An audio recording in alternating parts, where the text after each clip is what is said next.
Fala pessoas, a novela Gata Comeu, a arrogância tinha nome e sobrenome. Horácio Penteado. Vadio. Sim, porque um semi-analfabeto, né? Maloqueiro. Sim, porque ele deve morar em favela, né? Não é tanto assim. Mas antes de contar essa história, eu prometo para você nesse vídeo falar sobre um pouquinho só da história do Mauro Mendonça e muito sobre o personagem Horácio Penteado, que merece ser lembrado. Mas antes você dá o seu like, inscreva-se no canal para que esse conteúdo chegue a mais pessoas que são maníacas pela essa novela A Gata Comeu. Então, vamos lá falar um pouquinho de Mauro Mendonça, que nasceu em 2 de abril de 31 na cidade mineira de Ubá e estreou profissionalmente no TBC em 1956 na peça A Casa de Chá do Luar de Agosto, de John Patrick. E depois ele começou a fazer várias peças também da mesma companhia, até que ele acabou participando dos teleteatros da TV Record. Olha só, teleteatro, nem novela. Eu lembro que tem a novela no rádio. Olha só como a novela foi evoluindo, né? Estreando em Corações e Conflitos em 63, de Ivani Ribeiro, que seria a mesma autora de A Gata Comeu, né? Na TV Excelsior, claro. Extinta, né? Daí, então, ele contabiliza participações em mais de 55 novelas, 10 minisséries, seriados e também muitos filmes também. Em 68 ele fez Dom Brás na novela A Muralha, na Excelsior. Depois eu sei que A Muralha virou também uma série da Globo e eu também, Mauro Mendonça, participou também. Mas também, além de seus imensos papéis aí, inúmeros no teatro, ele também no cinema fez mais de 20 filmes, como Dona Flor e seus dois maridos, e aquele filme meio proibido da Xuxa, Amor, Estranho Amor também. Bom, mas vamos ao que interessa, é falar sobre Horácio Penteado, que é um dos caras mais orgulhosos. Ele, um dos caras que fazia questão de se relacionar com pessoas de berço, com pessoas de famílias tradicionais. Você imagina isso em 1985, naquela crise imensa que o Brasil vivia, mas ele vivia afundado no orgulho, né?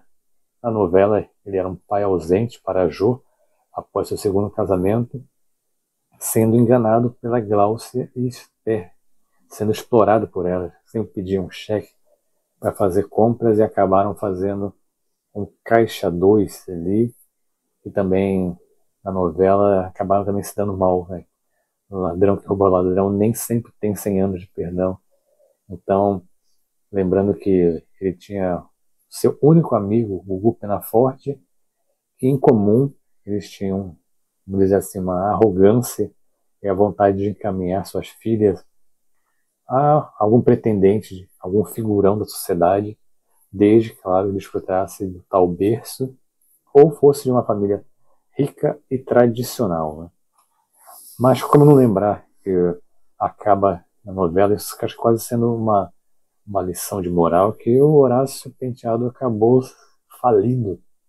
Ou seja, ele acabou sendo aquilo que ele mais combatia. Acabou sendo pobre também, porque teve que vender tudo, vender o seu iate, a casa em Angra, e voltar a trabalhar, perdendo sua posição como diretor.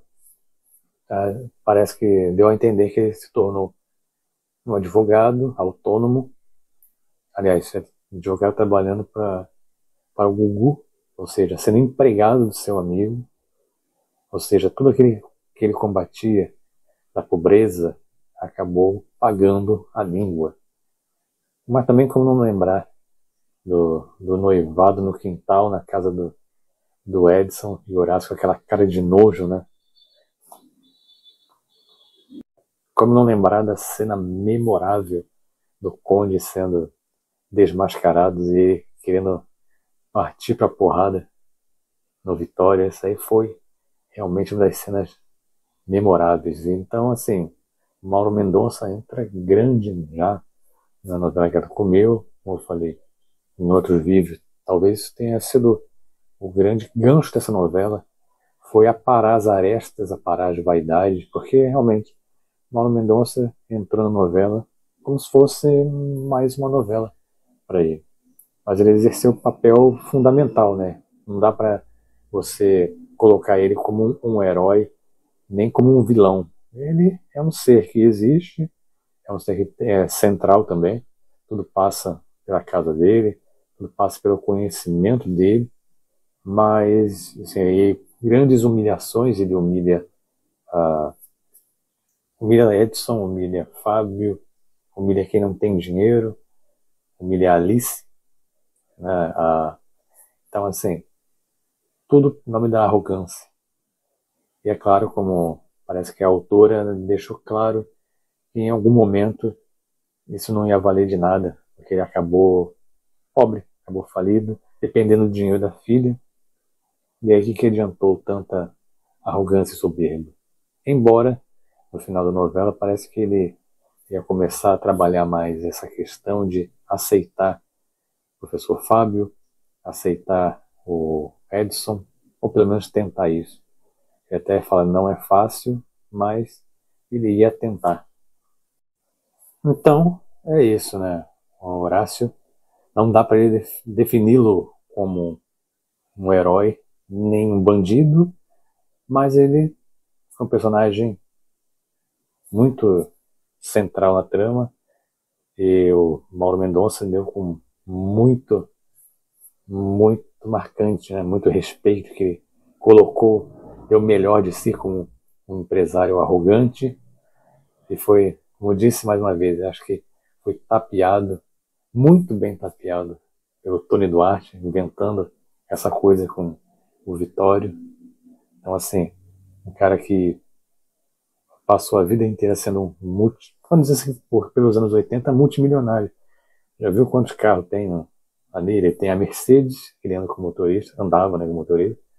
Tem um carro da Jo, depois foi uma Paraty, o carro da Gláucia e da Lenita. Olha só quantos carros nos anos 80 que valiam muito dinheiro, mais a lancha, mais uma casa em Angra. Então, assim, realmente, o cara era montado na grana, montado na arrogância, e no final teve que pagar com a língua, perdeu tudo e se tornou também o que ele mais combatia. Apenas mais um pobre nos anos 80 de uma inflação galopante. Mas esse foi o vídeo para a gente lembrar que nada vai apagar a história de Mauro Mendonça, também um grande nome. Hoje em dia ele vive um pouco mais recluso devido à sua idade, mas eu não duvido nada que ele queira trabalhar ainda. Cabe ele ainda, cabe muito nessa dramaturgia atual, né? Até porque os atores hoje em dia são fraquíssimos, e ele, o Mauro Mendonça, supera todo através do seu talento. Então fica aqui a nossa homenagem. Muito obrigado também por você, deixe seu like e até o próximo vídeo falando sobre mais personagens da Gata Comigo.